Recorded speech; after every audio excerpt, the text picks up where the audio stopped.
Hello বন্ধুরা, সবাই কেমন আছেন? আজকে আমাদের 2026 সালের প্রথম দিন। তো অনেক কষ্টের মাঝেও একটু আপনার ভাইয়াকে বললাম যে শোনো, আমাকে একটু ঘুরতে নিয়ে যাও। কষ্ট সারা জীবন থাকবেই, কিন্তু এই দিনটা কিন্তু আর পাবো না, তাই না? তা কোথায় আসছি জানেন? আজকে আসছি আমাদের চলন বিল। যার ভিউটা একটু দেখাবো আপনাদেরকে। অসাধারণ ভিউ, মানে এখন তো সরিষার সিজন, তাই না?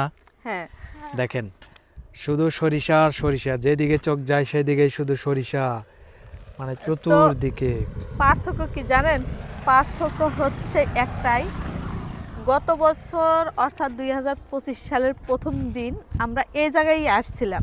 আসার পরে ভিডিও বানাইছিলাম, অনেকগুলো রিলস ভিডিও বানাইছিলাম এবং বড় ভিডিও বানাইছিলাম। বানানোর পরে মানে প্রত্যেকটা ভিডিওই এত পরিমাণ রেসপন্স ছিল, আর তখন কিন্তু ইনকামটা ঠিক ছিল। তখন গত বছর এই পৌষ মাস, বাংলাতে পৌষ মাস আর ইংরেজিতে হচ্ছে জানুয়ারিতে প্রথম দিন, প্রথম দিনে গিয়ে, হ্যাঁ 2025 সালের প্রথম দিনেই আসছিলাম। তো তখন আসার পরে এখানে অনেকগুলো ভিডিও বানাইছিলাম। তার মধ্যে একটা ভিডিও থেকে আমরা কত ডলার ইনকাম করছিলাম?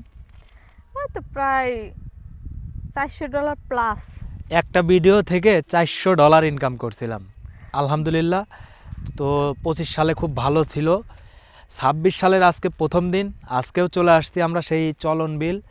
এই যে সামনে এটা হচ্ছে কুন্দল ব্রিজ, এই যে টাওয়ারটা দেখা যাচ্ছে এটা হচ্ছে কুন্দল ব্রিজ। আমরা একটু আগে দাঁড়াইছি, মানে ওইদিকে সর্ষার ফুল খুব একটা নাই, যার কারণে এইদিকে দাঁড়াইছি। এই যে টাওয়ারটা দেখা যাচ্ছে, আপনারা দেখতে পাচ্ছেন। আর গত বছর কিন্তু এই এই সাইডটা মানে একদম একসাটা সরিষা ফুল ছিল, একসাটা এইদিকে। সরিষা গাছ ছিল, এই কারণে একসাটা দেখা যেত। এইবার কিছুগুলা আগে গাছছে, কিছুগুলা পরে গাছছে, এই কারণে কিন্তু এক রকমের আর কি হয় নাই, তবুও সুন্দর দেখা যাইতেছে, কারণ সবুজের মাঝে হলুদ।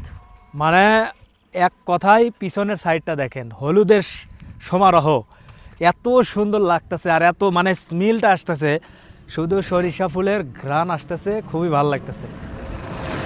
যারা চলনবিল এলাকাতে আছেন, কুন্দইলের আশেপাশে বা তারাস থানার মধ্যে যারা আমাদের ভিডিও দেখেন, কমেন্ট করতে কিন্তু ভুলবেন না, ঠিক আছে? আমরা যেহেতু আসলে আমরা ওইরকম সময়ও পাই না, ঘোরাফেরা করতে আসলে মন চায়, বাট অর্থের দিকে তাকাইলে হয়তো আমাদের দূরে কোথাও যাওয়া হয় না, ঠিক আছে? আমরা তো ওইরকম এখনো হতে পারি নাই। সবাই কক্সবাজার ঘুরতে যায়, অন্যান্য এলাকাতে ঘুরতে যায়, আমাদের ওইরকম সামর্থ্য নাই, তাই আমরা বিনা পয়সায় যে মানে ঘোরার জায়গা সেখানে আসছি। কিন্তু তবুও একটা কথা বলি, প্রাকৃতিক দৃশ্যটা হচ্ছে এমন একটা দৃশ্য যা মনটাকে শান্ত করে দেয়। হয়তো বা আপনাদের কাছে কেমন লাগে জানি না, কিন্তু আমার কাছে অনেক অনেক ভালো লাগে। মৌমাছি মধু নিতেছে, একটু মধু না দেখাইতে চাচ্ছি আপনাদের। এই যে দেখেন, এই যে কি সুন্দরভাবে দেখেন, এই যে মধু নিচ্ছে। ওয়াও, কোথায় গেল রে? এই যে তো দেখো, অভাব নাই মৌমাছির। মানে ফুলের তো অভাব নাই, যার কারণে মৌমাছি হচ্ছে এখানে আসছে মধু সংগ্রহ করতে। তো যাই হোক, অনেক কথাই বলে ফেললাম। সবাই আমাদের জন্য দোয়া করবেন, ভালো থাকবেন, আল্লাহ হাফেজ।